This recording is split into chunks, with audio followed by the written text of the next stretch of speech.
Hello दोस्तों, मैं हूं Atul Kumar Masotia and you are watching let's crack TET. और लेट्स क्रैक टीईटी के इस ऑनलाइन यानी डिजिटल प्लेटफॉर्म पे एक बार फिर आपका बहुत बहुत स्वागत है। दोस्तों, भारतीय नदी तंत्र के इस सीरीज को आगे बढ़ाते हुए मैं एक बार फिर आपके सामने उपस्थित बहुत ही शानदार एक थ्योरी के साथ, और थ्योरी को मैप विद ट्रिक हम कराते हैं, ये आपको अच्छे से पता होगा। इससे पहले हम हिमालय नदी तंत्र को करा चुके हैं और हिमालय नदी तंत्र में हमने गंगा नदी तंत्र, ब्रह्मपुत्र नदी तंत्र और सिंधु नदी तंत्र यानी तीनों विशाल नदी तंत्र को हम कंप्लीट करा चुके हैं। जो आज का हमारा सेशन रहेगा वो रहेगा प्रायद्वीपीय भारत की नदियों को लेकर। किसको लेकर दोस्तों? प्रायद्वीपीय भारत की नदियों को लेकर। और प्रायद्वीपीय भारत की नदियां कैसी होती हैं, ये कैसी घाटी का निर्माण करती हैं, ये बताने की आवश्यकता नहीं होनी चाहिए, क्योंकि मैं इसको पहले ही एक वीडियो में डिस्कस कर चुका हूं। ठीक है, चलिए भाई देखिए, हिमालय, मैंने बताया कि भारत की नदियों को हमने दो भागों में बांटा था, एक हिमालय की नदियां और दूसरा प्रायद्वीपीय भारत की नदियां। हिमालय की नदियां और प्रायद्वीपीय भारत की नदियां। हिमालय की नदियों में आपको तीन तंत्र देखने को मिले। हिमालय की नदियों में आपने तीन तंत्र देखे, सिंधु नदी तंत्र, ब्रह्मपुत्र नदी तंत्र और गंगा नदी तंत्र। ठीक है, और प्रायद्वीपीय भारत की नदियों में जब एंट्री करी हमने, तो हमने देखा कि बंगाल की खाड़ी में कुछ नदियां गिर रही थी, उनको हमने अलग कर लिया, और कुछ नदियां अरब सागर में जा गिर रही थी, उनको हमने अलग कर लिया। अपनी सुविधा के अनुसार हमने इनको दो भागों में बांटना है, दो भागों में बांटना है। उसी के आधार पर हम लोग क्या करेंगे, इसको तैयार करेंगे। थोड़ा सा नोट्स ओपन कर लेते हैं जिससे कि आपको समझाने में और क्लियरेंस आए और आप जिसमें सफाई आपको दिखे। तो प्रायद्वीप पे हेडिंग डालेगा प्रायद्वीपीय भारत की नदियां। प्रायद्वीपीय भारत की नदियां आप लोग हेडिंग डालेंगे।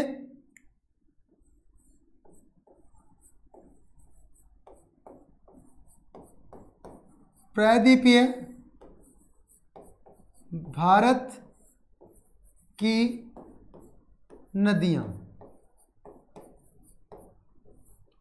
दोस्तों, अगर मैं इसकी विशेषता की बात करूं, प्रायद्वीपीय भारत की नदियों की अगर मैं विशेषता की बात करूं तो इसकी बहुत सारी विशेषताएं हैं, अगर आप इसको ध्यान से समझना चाहोगे। पहली बात आप लोग लिखेंगे कि प्रायद्वीपीय भारत की नदियां, प्रायद्वीपीय भारत की नदियां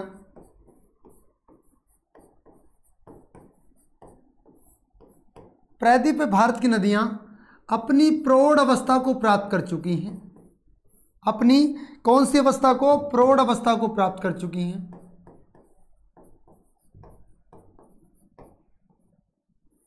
प्रौढ़ अवस्था को प्राप्त कर चुकी हैं, कर चुकी हैं।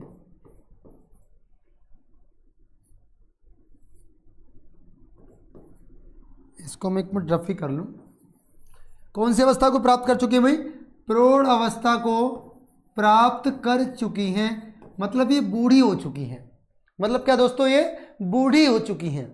अब एक बात आप बताएं, जब बूढ़ा व्यक्ति होगा तो उसमें जो ताकत होगी, जो पावर होगी, वो कम होगी। ताकत जो होगी, पावर जो होगी, वो कम होगी। इस आधार पे हम दूसरा लॉजिक लगाकर आपको ये समझाने का प्रयास करेंगे। ये नदियां जल्दी से आ जा भाई। ये नदियां किसका निर्माण करती हैं? ये कम गहरी घाटी का निर्माण करती हैं। क्या करती हैं?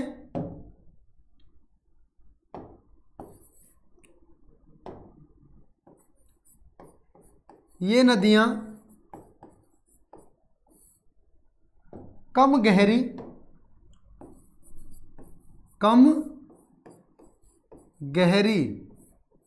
और चौड़ी घाटियों का निर्माण करती हैं। चौड़ी घाटियों का निर्माण करती हैं। ठीक है भाई।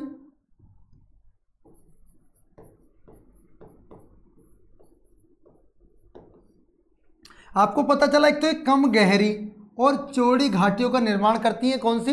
प्रायद्वीपीय भारत की जो नदियां हैं। तीसरी और महत्वपूर्ण बात, अगर मैं इसके संदर्भ में आपको और बताना चाहूं मित्रों, तो जो प्रायद्वीपीय भारत की नदियां होती हैं वो अंतर्देशीय नदियां हैं।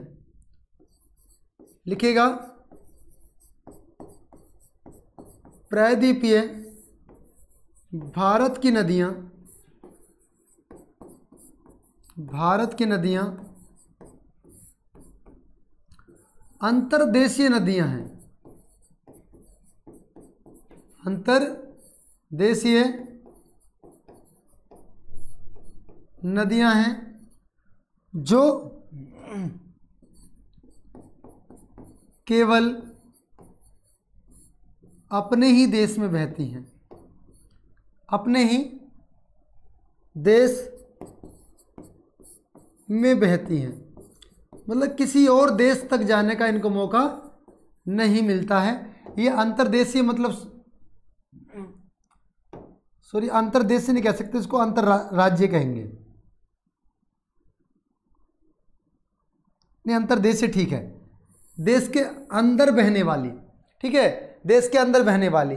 एक और महत्वपूर्ण बात इसकी बताऊं दोस्तों,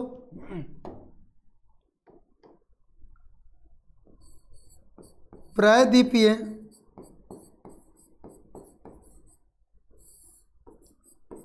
नदियों की लंबाई, प्रायद्वीपीय नदियों की लंबाई हिमालय की नदियों की अपेक्षा, हिमालय की नदियों की अपेक्षा, नदियों की अपेक्षा कम होती है, कम होती है। ठीक है भाई, यानी जो हिमालय, जो प्रायद्वीपीय भारत की नदियां होती हैं वो हिमालय की नदियों के कंपैरिजन में थोड़ी छोटी होती हैं, थोड़ी नहीं, हो सकता आधे की बात हो। देखिए, प्रायद्वीपीय भारत की सबसे लंबी नदी गोदावरी है, जिसको बूढ़ी गंगा, वृद्ध गंगा या दक्षिणी गंगा के नाम से भी पुकारा जाता है। उसकी कुल लंबाई की मैं बात करूं तो 1465 किलोमीटर है। जबकि उत्तर भारत में अगर बात करें, उत्तर भारत मतलब हिमालय की नदियों की बात करें, तो भारत के अंदर भारत की ही सबसे लंबी नदी अगर बहने वाली बात करें तो 2525 किलोमीटर में बहती है भारत की राष्ट्रीय नदी यानी गंगा नदी। अगर भारत से होकर गुजरने वाली नदियों की बात करें तो सिंधु नदी 2880 किलोमीटर, ब्रह्मपुत्र नदी 2900 किलोमीटर की लंबाई में भारत से बहती है। तो इसके हिसाब से देखें तो ये प्रायद्वीपीय भारत की नदियां कम लंबी हैं और ये घाटियों का निर्माण गहरा नहीं करती, ये चौड़ी घाटी का निर्माण करती हैं। ये प्रौढ़ अवस्था को प्राप्त कर चुकी है, मतलब बूढ़ी हो चुकी हैं। ठीक है भाई, मुझे उम्मीद है कि आप लोगों को ये बातें बहुत बेहतर तरीके से समझ में आ गई होंगी। अब हम चलते हैं अपनी उस कहानी की ओर, कथा की ओर, इसकी हम बात कर रहे थे। चलिए भाई, प्रायद्वीपीय भारत की नदियों को लेकर हम बात कर रहे थे और प्रायद्वीपीय भारत की नदियों को लेकर ही हम बात करेंगे। ठीक है, प्रायद्वीपीय भारत की नदियां, प्रायद्वीपीय भारत की नदियां, प्रायद्वीपीय भारत की नदियों में भारत में अनेक नदियां बहती हैं, मतलब बहुत सारी नदियां भारत में बहती हैं। ये अपनी प्रौढ़ अवस्था को प्राप्त कर चुकी हैं, ये मैंने अभी आपको बताया। ये अपनी प्रौढ़ अवस्था को प्राप्त कर चुकी हैं, जिनको सुविधा अनुसार हम दो भागों में बांटते हैं। इन प्रायद्वीपीय भारत की नदियों को हम दो भागों में बांटते हैं। एक आपका बंगाल की खाड़ी में गिरने वाली नदी और दूसरी अरब सागर में गिरने वाली नदी। पहली बात आपकी बंगाल की खाड़ी में गिरने वाली नदी, दूसरी अरब सागर में गिरने वाली नदी। तो दो भागों में हमने बांटा प्रायद्वीपीय भारत की नदियों को। चलिए भाई, हमने देखा सर जी ये जो नदी आपको दिख रही है, नदी दिख रही है आपको भाई, ये नदियां हैं बहुत सारी। ये महानदी है, इधर आपका ये गोदावरी नदी है दक्षिणी गंगा कहलाने वाली, इसी की बहना कृष्णा है, कावेरी है, पेनार है, वेगाई है, ताम्रपाणी है, बहुत सारी नदियाँ।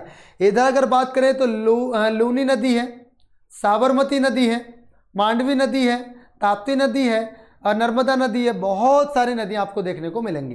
तो दोस्तों बारी बारी से हम लोग समझते चलेंगे, बढ़ते हैं आगे। तो भारत का भूगोल इंडियन ज्योग्राफी की ये सीरीज आपके सामने चल रही है। दोस्तों अगर वीडियो आपको पसंद आ रही हो तो वीडियो को लाइक भी करें, शेयर भी करें और कमेंट करना बिल्कुल भी ना भूलें। चलिए मैदानी क्षेत्रों की नदियों की अपेक्षा प्राय द्वीपीय नदियां भारत की नदियों के आकार में छोटी होती हैं। कैसी होती हैं भाई? छोटी होती है, जैसे कि अभी मैंने आपको नोट्स में लिखकर दिखाया। प्रायद्वीपीय भारत की नदियां डेल्टा ना बनाकर ज्वारनदमुख बनाती है। इसमें कहीं ना कहीं अधूरापन है। प्रायद्वीपीय भारत की नदियों में ज्यादातर नदियां डेल्टा ना बनाकर ज्वारनदमुख बनाती हैं, लेकिन ऐसा नहीं है कि वो डेल्टा नहीं बनाती, डेल्टा बनाती हैं। डेल्टा दोस्तों बनाती हैं, जरूर बनाएंगे डेल्टा।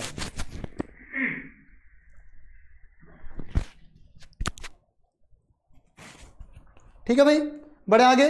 प्रायद्वीपीय भारत की नदियों की घाटियां कम गहरी होती हैं परंतु चौड़ी होती हैं। प्रायद्वीपीय, अब चलिए देखो, प्रायद्वीपीय भारत की नदियां कौन कौन सी हैं? अरब सागर में कौन सी गिरती हैं, सॉरी बंगाल की खाड़ी में कौन सी गिर रही है और अरब सागर में कौन सी गिर रही है। ये आपको ऐसे दिख रहा है, मेरे बराबर में दिख रहा है, देखिएगा। अरब सागर में गिरने वाली नदियां लूनी नदी, साबरमती नदी, माही नदी, नर्मदा नदी, ताप्ती नदी, मांडवी नदी, ज्वारी नदी, श्रावती नदी, गंगावेली नदी, पेरियार नदी और भरतपूजा नदी। इधर अगर हम बात करें अरब सागर में गिरने वाली नदियां, इधर तो अच्छा दोनों देखो, ये है अरब सागर में, ये इसको काट दीजिएगा भाई, ये गलती से दोनों एक जगह, इसे लिखो बंगाल की खाड़ी। बंगाल की खाड़ी में गिरने वाली नदियां, बंगाल की खाड़ी में गिरने वाली नदियां, बंगाल की खाड़ी में हुगली नदी, यह है एक गंगा का भाग है, गंगा का भाग है। मतलब पश्चिम बंगाल में आकर गंगा दो भागों में बढ़ जाती है। जैसे गंगा सीधी चल रही थी, एक तो सीधी चलेगी धारा और एक इसमें से कट के ये इधर चली गई, आगे जाकर मिलती है ये नर्मदा नदी में। ये आपकी नर्मदा नदी है, सॉरी नर्मदा नहीं, मैं माफ़ी चाहूँगा, नर्मदा नहीं है, दामोदर नदी, दामोदर। और इधर ये आपकी हुगली नदी है और ये आपकी गंगा नदी है और ये आपकी भागीरथी है जो आगे जाकर ये आगे चलेगी तो इसमें प्रवेश कर जाएगी, किसमें, और मिलेगी किसमें जाकर, जमुना में। जमुना कौन सी नदी है? ब्रह्मपुत्र नदी। तो ये यहाँ जाकर कहलाएगी बांग्लादेश में पद्मा और ये है आपकी जमुना। ठीक है, इस तरीके से इसका नेटवर्क को आप समझ सकते हैं। मतलब आपको नेटवर्क समझ में आना चाहिए, आपको मैप समझ में आना चाहिए, आपको स्ट्रक्चर समझ में आना चाहिए, आपको सारी चीज़ें याद हो जाएंगी अगर आप लोगों को चीज़ें आसानी से समझ में आती हैं। ठीक है, दामोदर नदी, स्वर्णरेखा नदी, वैतरणी नदी, ब्राह्मणी नदी, गोदावरी नदी, कृष्णा नदी, पेन्नार नदी, वैगाई, ताम्रपाणी आदि नदियां जो है ये सब हुगली नदी यानी ये बंगाल की खाड़ी में गिरने वाली नदियां हैं। आगे बढ़े, देखो भाई, हमने सबसे पहले बात करी बंगाल की खाड़ी में गिरने वाली नदियों को लेकर। बंगाल की खाड़ी में गिरने वाली नदियों को लेकर हम लोग बात कर रहे हैं और आपको आसानी से अच्छे से समझ में आ भी रहा होगा। दोस्तों अगर आपको वीडियो अच्छी लग रही है तो वीडियो को लाइक भी करते रहिएगा, वीडियो को शेयर भी करते रहिएगा और चैनल पे दी जाने वाली जानकारी अगर आप लोगों को अच्छी लग रही है तो दोस्तों वीडियो को लाइक करने के साथ साथ चैनल को सब्सक्राइब भी कर लीजिएगा। ठीक है, चलिए दोस्तों बढ़े आगे। यहाँ देखिए मैंने अभी आपको बताया ये गंगा नदी आगे बढ़ गई, इधर हुगली नदी, इधर दामोदर नदी, ये स्वर्ण रेखा नदी है जो उसके नीचे आती है, उसके नीचे वैतरणी नदी है एंड देन ब्राह्मणी नदी है, उसके बाद महानदी है, गोदावरी है, कृष्णा है, पेन्नार है, कावेरी, वैगाई, ताम्रपाणी। ये बंगाल की खाड़ी में गिरने वाली नदियां हैं और ये पूर्वी घाट पर बहने वाली नदियां हैं। इनको दो तरीके से मान सकते हैं, एक तो पूर्वी घाट पर गिरने वाली नदियां,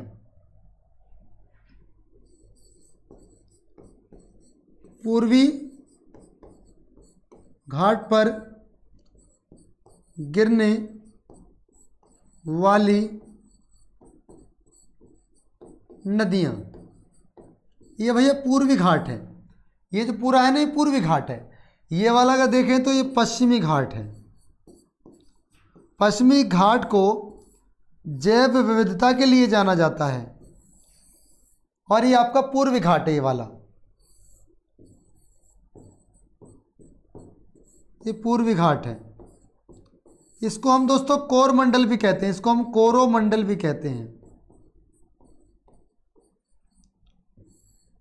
इसको हम क्या कहते हैं? इसको हम कोरोमंडल के नाम से भी जानते हैं। बड़े भी आगे मित्रों, चलिए देखो, अब सबसे पहले हमारे सामने आती है दामोदर नदी। दामोदर नदी एक ऐसी नदी है जिस पर एक परियोजना चल रही है, जिसको कहते हैं दामोदर नदी घाटी परियोजना। कौन सी परियोजना भाई? दामोदर नदी घाटी परियोजना। आपसे क्वेश्चन पूछा जाता है कि दामोदर नदी घाटी परियोजना किस परियोजना पर आधारित है, तो आप लोग आंसर करेंगे अमेरिका की टेनेसी नदी पर आधारित है दामोदर नदी घाटी परियोजना। दामोदर नदी घाटी परियोजना किस पर आधारित है दोस्तों? आपकी दामोदर नदी घाटी परियोजना अमेरिका की टेनेसी नदी पर आधारित है और यह एक बहुउद्देश्य परियोजना है। दामोदर नदी छोटा नागपुर पठार के मध्य, दामोदर नदी कहाँ से निकलती है? छोटा नागपुर पठार के मध्य में अपनी भ्रंश घाटी में प्रवाहित होते हुए हुगली नदी में आकर मिल जाती है, जैसा कि मैंने आपको बताया। मैंने अभी आपको बताया, देखिए कहाँ कैसे मिलती है। चीज़ों को तरीके से समझेंगे तो आप लोगों के माइंड में सारी बात सेट हो जाएगी। इधर से गंगा आ रही है, ये इधर इसमें यमुना मिली थी इधर आके,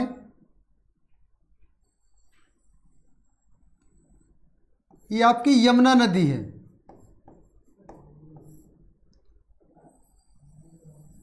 ये आपका प्रयागराज है भाई, ये कौन सा क्षेत्र है? प्रयागराज। ये आगे कौन बढ़ रही है? ये गंगा नदी बढ़ रही है। जब गंगा नदी आगे बढ़ती हुई चली तो एक धारा इसकी इधर को कट गई, इससे नाराज होकर एक धारा बिल्कुल अलग कट गई और एक धारा इसकी बिल्कुल आगे चल रही है। इसकी धारा जो आगे चली ये आकर जाके आगे मिल रही है किसमें? एक और नदी में।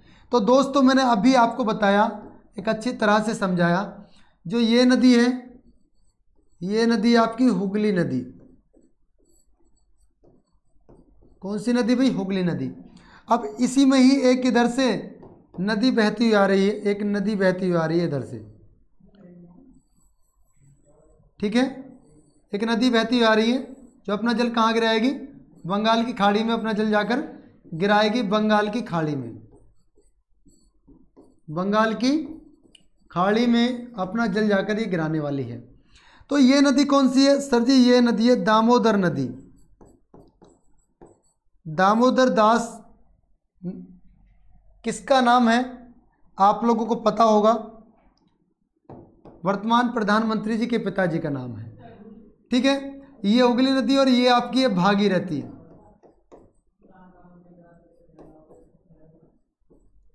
ये भागीरथी है, लेकिन जब ये किस में प्रवेश कर जाती है?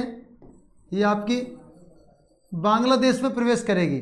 तो जब ये दोस्तों बांग्लादेश में प्रवेश करेगी ये नदी,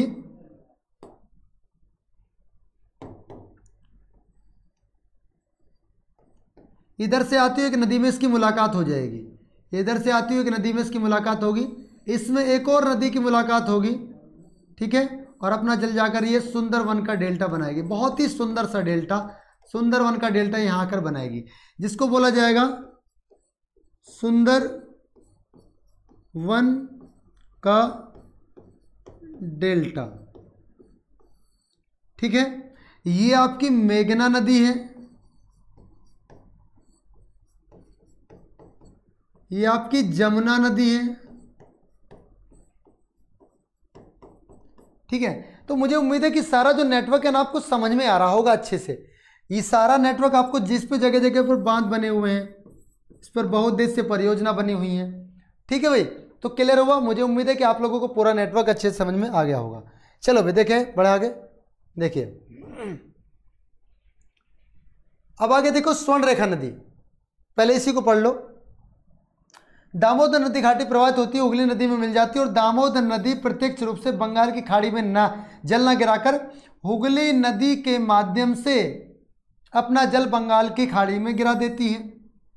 इस नदी पर दामोदर नदी घाटी परियोजना बनी है जो अमेरिका की टेनेसी नदी पर आधारित है। कौन सी नदी पर आधारित है मित्रों? अमेरिका की टेनेसी नदी पर यह आधारित है। स्वर्ण रेखा नदी, सर जी स्वर्ण रेखा नदी दूसरे पे आ गई। स्वर्ण रेखा नदी झारखंड की राजधानी रांची के समीप से निकलकर 3 राज्य, कौन कौन से राज्य? एक तो आपके ये बहती है झारखंड में, उड़ीसा में बहती है, ये आपकी दीदी वाले राज्य पश्चिम बंगाल में बहती है।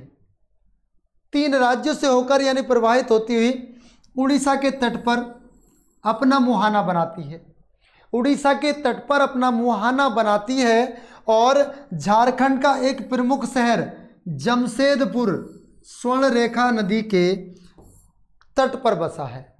ये बहुत बार क्वेश्चन पूछा जाता है कि कौन सा शहर किस नदी के किनारे पर बसा है। जैसे गोमती नदी के किनारे लखनऊ बसा है, ठीक है, गोमती नदी के किनारे लखनऊ बसा है। इलाहाबाद किसके? गंगा नदी के किनारे बसा है, ठीक है। तो ऐसे ही आपका ये जमशेदपुर किसके नदी किनारे बसा है? स्वर्ण रेखा नदी के किनारे। बढ़े आगे, चलिए दोस्तों आगे बढ़ते हैं। प्रदूषण के कारण स्वर्ण रेखा नदी में जलीय जंतु नहीं पाए जाते। सबसे महत्वपूर्ण बात, स्वर्ण रेखा नदी नाम की ही स्वर्ण रेखा है, अदरवाइज इसमें बहुत ज़्यादा प्रदूषण होता है। और अधिकतम प्रदूषण होने के कारण इसमें दोस्तों जलीय जीव नहीं पाए जाते। इसमें जलीय जीव नहीं पाए जाते, जिसके कारण स्वर्ण रेखा नदी को जैविक मरुस्थल भी कहा जाता है। जिस कारण इस नदी को हम लोग क्या कहते हैं? स्वर्ण रेखा नदी को हम जैविक मरुस्थल के नाम से भी हम लोग पुकारते हैं, ठीक है। झारखंड का एक प्रमुख शहर जमशेदपुर स्वर्ण रेखा नदी के तट पर है, जिसका मैं जिक्र पहले ही कर चुका हूं। तीसरे नंबर की नदी आती है सर वैतरणी नदी। कौन सी नदी? वैतरणी नदी। वैतरणी नदी उड़ीसा के क्योंझार पठार से निकलती है। उड़ीसा के क्योंझार पठार से निकलती है और उड़ीसा के तट पर ही अपना जल गिरा देती है। थोड़ी सी उठी और थोड़ी सी गिर गई। नदियां चल रही हैं, बह रही हैं, कल कल करते हुए अपने पानी को लेकर चल रही हैं। बहुत ही शानदार आपका ये वीडियो चल रहा है दोस्तों। एक बार पुनः गुजारिश की जाती है अतुल कुमार मसौतिया सर के माध्यम से कि अगर आप लोगों को वीडियो अच्छी लग रही है तो वीडियो को लाइक भी करें, शेयर भी करें, कमेंट भी करें कि कैसी लगी आप लोगों को वीडियो जरूर बताइएगा।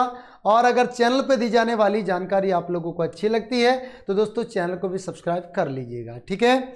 चलिए, वैतरणी नदी उड़ीसा के तट क्योंझार से निकलती है और बढ़ते हैं आगे तो ब्राह्मणी नदी आती है चौथे नंबर पर।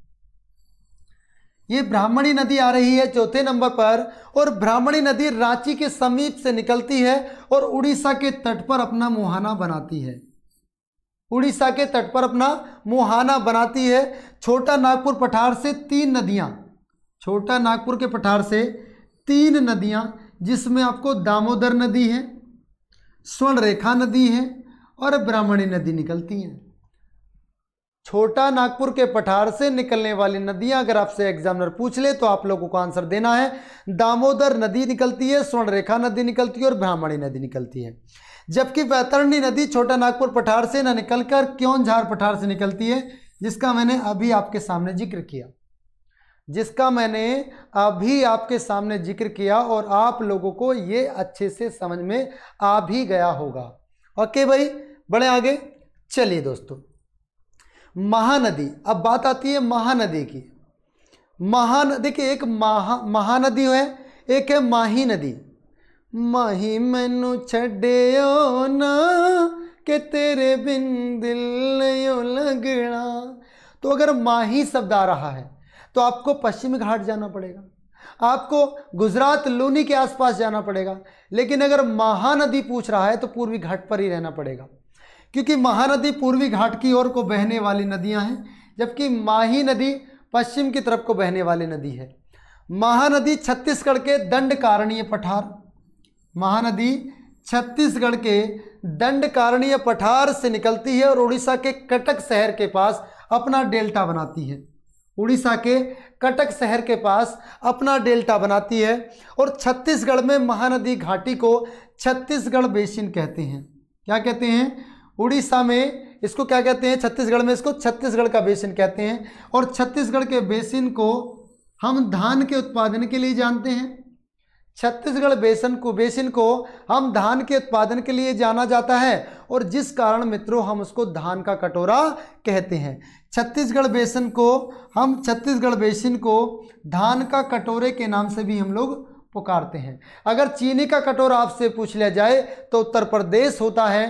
फूलों की घाटी आपसे पूछ ली जाए तो चमोली उत्तराखंड होता है। गुलाबी नगरी अगर आपसे पूछ ली जाए तो जयपुर होती है।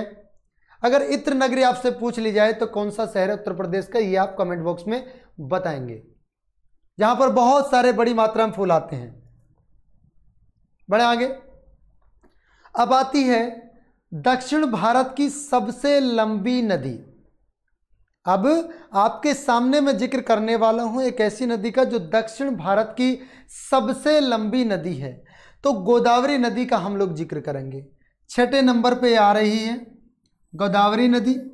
गोदावरी नदी दक्षिण भारत की सबसे लंबी नदी है। गोदावरी नदी दक्षिण भारत की सबसे लंबी नदी है मित्रों, और भारत की दूसरी सबसे लंबी नदी है। भारत की दूसरी सबसे लंबी नदी है और दक्षिण भारत की सबसे लंबी नदी है।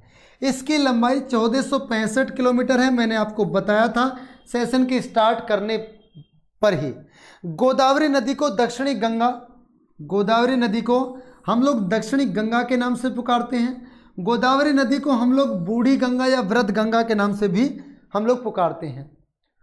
तो मैंने बताया था स्टार्टिंग में आपको कि वृद्ध गंगा, बूढ़ी गंगा, दक्षिण भारत की गंगा किसको कहा जाता है, गोदावरी को कहा जाता है।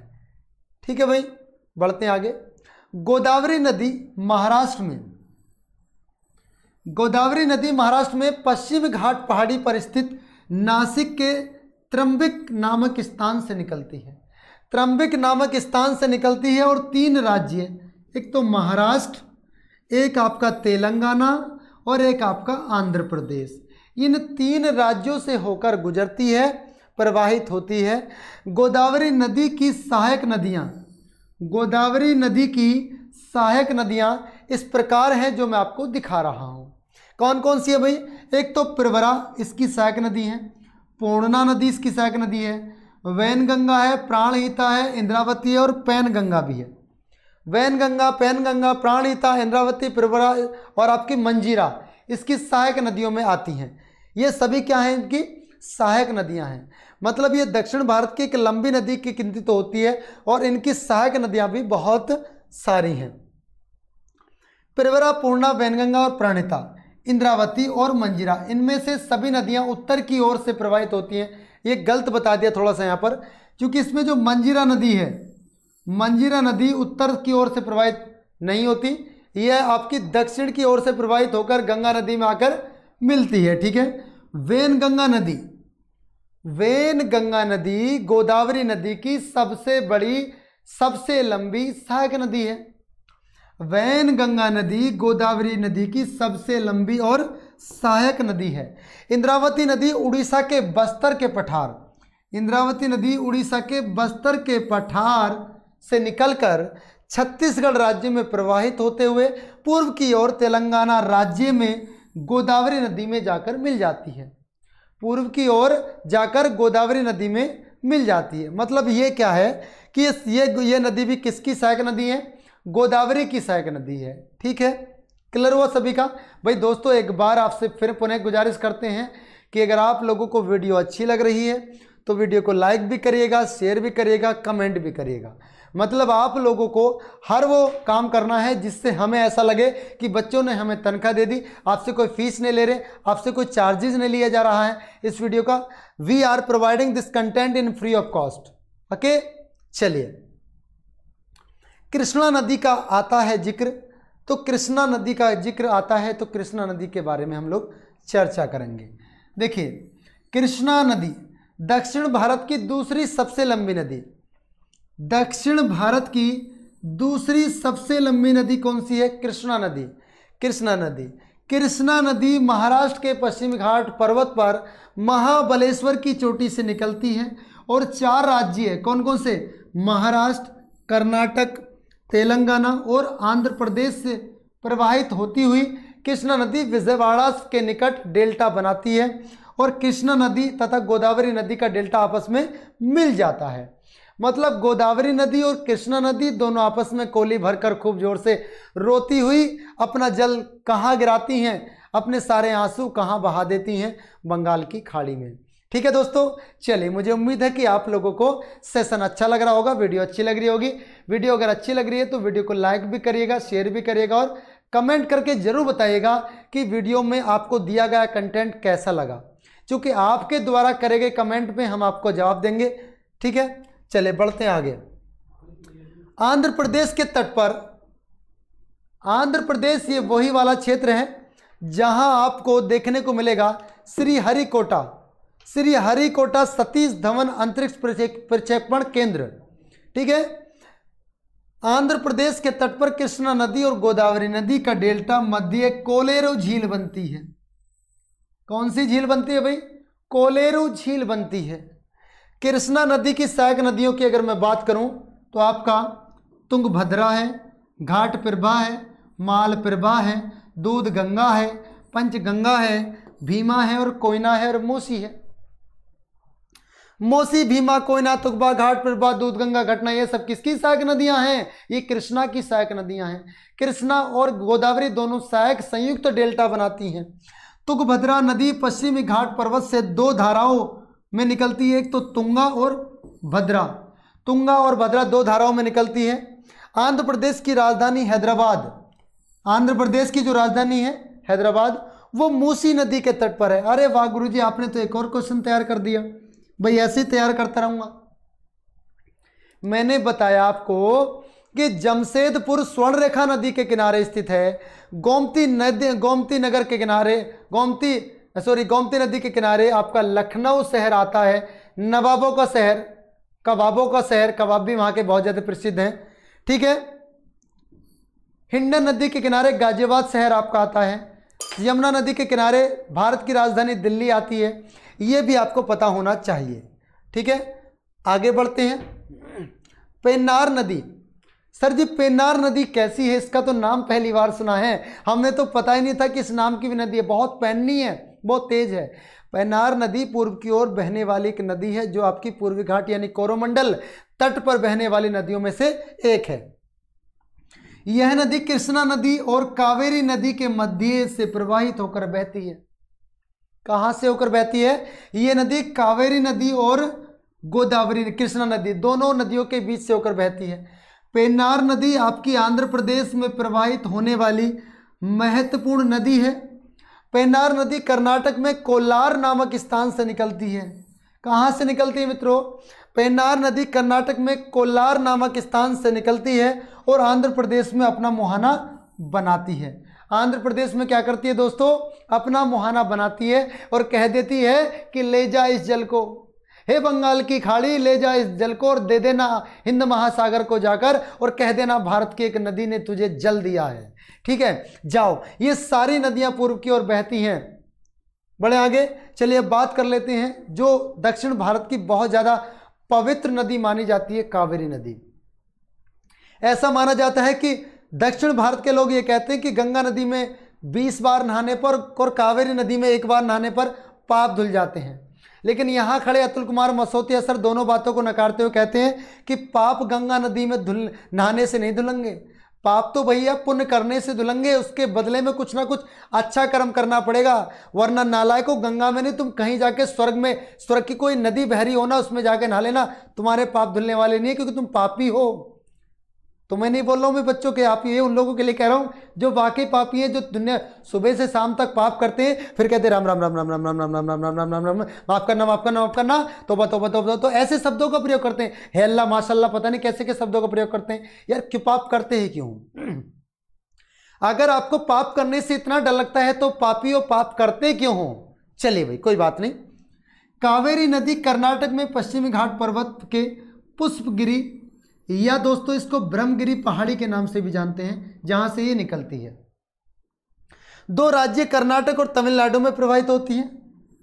कर्नाटक और तमिलनाडु। यार इस इस राज्य का नाम सुनकर मुझे बड़ी हंसी आती है। ऐसा लगता है जैसे कोई डंडा हाथ में ले कहता हूँ कर्नाटक, जल्दी कर्नाटक है। ऐसा लगता है जैसे कोई जबरदस्ती नाटक कराने के लिए कह रहा हूँ, है जी। कावेरी नदी दक्षिण भारत की गंगा कहते हैं। अब आप कहेंगे सर ये तो गड़बड़ होगी, तुम तो हमें कंफ्यूज कर रहे हो। देखो, दक्षिण भारत की गंगा बूढ़ी गंगा, वृद्ध गंगा और दक्षिण भारत की सबसे लंबी नदी अगर कोई है तो गोदावरी नदी है। लेकिन दोस्तों इसको महत्व देते हुए गंगा की तरफ पवित्र मानी जाती है। पवित्रता के आधार पे हम कावेरी नदी को भी दक्षिण भारत की गंगा नदी कहते हैं। अब आपके सामने जब ऑप्शन आए, दोनों ऑप्शन में दिए हों तो गोदावरी लगाना है, गोदावरी नहीं दिया हो तो आपको लगाना है कावेरी नदी। ठीक है, बिल्कुल भी परेशान ना होइएगा। चलिए, कावेरी नदी की घाटी धान उत्पादन के लिए प्रसिद्ध है। मतलब यहाँ पर जो चावल है वो बहुत अच्छी मात्रा में उत्पादित हो जाता है, इसलिए कावेरी नदी घाटी को दक्षिण भारत के धान का कटोरा कहते हैं भैया। छत्तीसगढ़ बेसिन को धान का कटोरा कहा जाता है और दक्षिण भारत में कावेरी नदी के बेसिन को हम धान का कटोरा कहते हैं।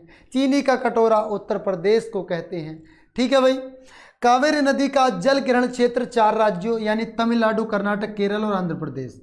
तमिलनाडु, कर्नाटक, केरल और आंध्र प्रदेश। आंध्र प्रदेश में से एक राज्य अभी काटकर एक नया राज्य का निर्माण कर दिया गया है, तेलंगाना।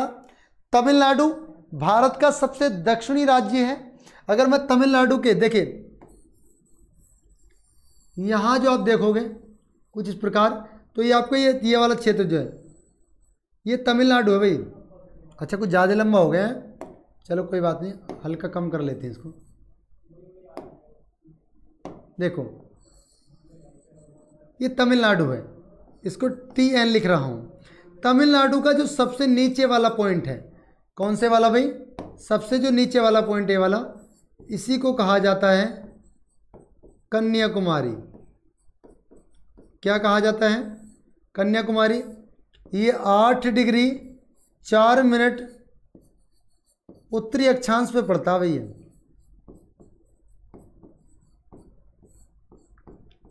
8 डिग्री 4 मिनट उत्तरी अक्षांश पे पड़ता है ये। ठीक है। और अगर तमिलनाडु से यहाँ पर अगर मैं बात करूँ, यहाँ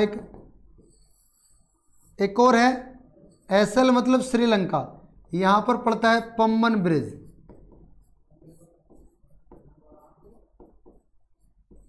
यहाँ पर पड़ता है राम सेतु। यहाँ पर पड़ता है आदम का पुल, जिसको आदम ब्रिज कहते हैं। ठीक है। यहाँ पर पड़ती है मन्नार की खाड़ी, मन्नार की खाड़ी। ठीक है। यहीं पर पड़ता है रामेश्वरम मंदिर, रामेश्वरम मंदिर यहीं पर पड़ता है। बताओ दोस्तों, एक बात से मैंने कितनी सारी बातों को आपको यहाँ से सिखाया, एक बात के लिए मैंने कितनी सारी बातें आपको यहाँ से सिखाई और आप लोगों को अच्छा भी लगा। कावेरी नदी का जलग्रहण क्षेत्र 4 राज्य तमिलनाडु, कर्नाटक, केरल और आंध्र प्रदेश में बहता है। अगर मैं केरल राज्य की बात करूं दोस्तों यहाँ से, तो केरल आपका यहाँ पर पड़ेगा। ये केरल राज्य है, ये करेले के आकार का, मतलब बिल्कुल यार, इसको रंग थोड़ा दूसरा रंग में रंगना पड़ेगा। ये भैया इसको हरे रंग से रंग रहा हूँ मैं। ये आपका केरल राज्य है भाई यहाँ ये। ठीक है। केरल राज्य को क्यों पढ़े आप? केरल राज्य के पक्ष में अगर मैं बात करूं तो यहाँ पर एक कालीकट, यहाँ पर एक कालीकट तट है जहाँ पर वास्को डी गामा आया था। कौन आया था दोस्तों? वास्को डी गामा आया था। यही कालीकट राज्य, यहाँ पर एक शिकारियों के देवता का मंदिर है। शिकारियों के देवता, शिकारियों के देवता कौन? आपके मुथप्पन भगवान, मुथप्पन भगवान का मंदिर है। और मुथप्पन भगवान को क्या कहा जाए? मुथप्पन भगवान के यहाँ मांस और मदिरा, दोस्तों मांस प्लस मदिरा यहाँ पर किस रूप में मिलती है? प्रसाद के तौर पे मिलती है दोस्तों। मांस और मदिरा प्रसाद के तौर पे मिलती है। तो कैसी लग रही है आपको जानकारी दोस्तों? कावेरी नदियों की सहायक नदियों की बात कर लेते हैं। कावेरी नदियाँ इस प्रकार हैं, इसमें सिमसा नदी है, अर्कावती नदी है, हेमवती नदी है, अमरावती नदी है, काबिनी नदी है, भविनी नदी है, लक्ष्मण तीर्थ और आपका लोक पावनी। इसके एक ट्रिक से आप याद कर सकते हो। देखिए इसमें एक तो वती वाली जितनी भी नदियाँ सब इसमें है, वती और विनी इसमें जो आती है वो आपकी किस में होंगी, किसकी नदियाँ दोस्तों, कावेरी नदी की सहायक नदियाँ हैं। बड़े आगे, चलिए आगे की तरफ बढ़ते हैं। जहाँ दक्षिण भारत की अधिकांश नदियाँ मौसमी हैं, अर्थात मौसम के अनुसार बहती हैं और इन नदियों में केवल दक्षिण पश्चिमी मानसून काल में ही जल की मात्रा बनी रहती है। वहीं अगर जब हम बात करते हैं दोस्तों किसके बारे में, वहीं कावेरी नदी जो है एकमात्र ऐसी नदी है जिसमें जल की मात्रा वर्ष भर बनी रहती है। कावेरी नदी वर्षवाहिनी नदी है, कावेरी नदी वर्षवाहिनी नदी है क्योंकि कावेरी नदी के जल के दो स्रोत हैं। ऊपरी गंगा जल ग्रहण क्षेत्र दक्षिण पश्चिमी मानसून से निकलती है और दूसरा आपका निचली जल ग्रहण क्षेत्र में अर्थात कोरोमंडल तट पर उत्तरी पूर्वी मानसून से। मतलब दोनों तरफ से मानसून आता है और दोनों तरफ के मानसून से आने वाले का इसको आनंद लेने को मिलता है। मतलब इसके दोनों हाथों में लड्डू हैं, इस हाथ में भी लड्डू और इस हाथ में भी लड्डू और सर पूरा बखर में, मजा ले रही है पूरी ये वाली नदी। चलिए आगे बढ़े, चलिए आगे बढ़ते हैं। तो 10वें नंबर पे आती है आपकी वेगाई नदी। 10वें नंबर पे कौन सी नदी आती है दोस्तों, 10वें नंबर पे आती है आपकी वेगाई नदी। वेगाई नदी तमिलनाडु के वर्सानादु, वेगाई नदी तमिलनाडु के वर्सानादु पहाड़ी से निकलती है, वर्सनादु पहाड़ी से निकलती है। और मदुरै एक शहर, बहुत प्रसिद्ध शहर है भैया, मदुरै एक प्राचीन शहर है जो वाराणसी की तरह है, वेगाई नदी के तट पर है। ब्राह्मणी स्वर्णरेखा नदी के तट पर जमशेदपुर, मूसी नदी के तट पर आपका कौन सा है, अभी मैंने बताया था, अगर आपको याद हो तो जरूर कमेंट बॉक्स में लिखिएगा। वेगाई नदी रामेश्वरम के पास पाक जलडमरू में अपना मुहाना बनाती है। वेगाई नदी अपना जल कहाँ गिराती है, पाक जलडमरू में जाकर अपना जल गिरा देती है और कह देती है जाओ मौज लो, हमारे जल में नहाओ और पाकिस्तान घूम आओ, श्रीलंका घूम आओ, कहीं भी घूम आओ, जाओ। ठीक है, उसके बाद आती है दोस्तों 11वें नंबर पे आपकी ताम्रपर्णी नदी। कौन सी दोस्तों, आपकी ताम्रपर्णी नदी। ताम्रपर्णी नदी कार्डेमम पहाड़ी में स्थित अगस्त्यमलाई चोटी से निकलती है। ताम्रपर्णी नदी कार्डेमम पहाड़ी से निकलती हैं, ये दक्षिण भारत की पहाड़ियां हैं, कार्डेमम पहाड़ी से निकलती हैं, अगस्त्यमलाई चोटी से निकलती है और मन्नार की खाड़ी में जाकर जल गिरा देती है, मन्नार की खाड़ी में जाकर अपना जल गिरा देती है। ये मैं कर रहा हूँ दोस्तों पूर्वांचल की बातें, मतलब पूर्वी घाट की बातें या पूर्वी तट की बातें या बंगाल की खाड़ी में गिरने वाली नदियों की बातें। दोस्तों अगर वीडियो अच्छी लग रही हो तो वीडियो को लाइक जरूर करिएगा, शेयर जरूर करिएगा और कमेंट करके जरूर बताइएगा कि वीडियो आपको कैसी लगी, कैसा आपको ये लगा वीडियो, आप लोग ज़रूर बताइएगा। चलिए दोस्तों, इसी के साथ मैं अतुल कुमार मसोतिया आप लोगों से लेता हूँ विदा। कैसा आपका रहा ये आज का वीडियो हमारे कमेंट बॉक्स में बताइएगा। दोस्तों अगर चैनल पे दी जाने वाली जानकारी आप लोगों को अच्छी लगती है तो चैनल को सब्सक्राइब भी कर लीजिएगा। एक टेलीग्राम चैनल बना हुआ है, डिस्क्रिप्शन बॉक्स में उसका लिंक दिया हुआ है, उसको आप ज्वाइन कर लीजिएगा, वहाँ से इसकी PDF वगैरह सब आपको मिल जाएगी विदाउट एनी कॉस्ट। सो दोस्तों, if you want to qualify any exams in India then you can join this channel and you can join my videos. और दोस्तों जैसा भी आपको लगा हो कमेंट में जरूर बताइएगा। चलिए बहुत बहुत धन्यवाद, thank you so much for watching this video. मिलते हैं अगली ऐसी ही दमदार और कॉन्सेप्चुअल पूरे तरीके की वीडियो के साथ। तब तक के लिए दोस्तों मैं अतुल कुमार मसोतिया आप लोगों से लेता हूं विदा। जय हिंद।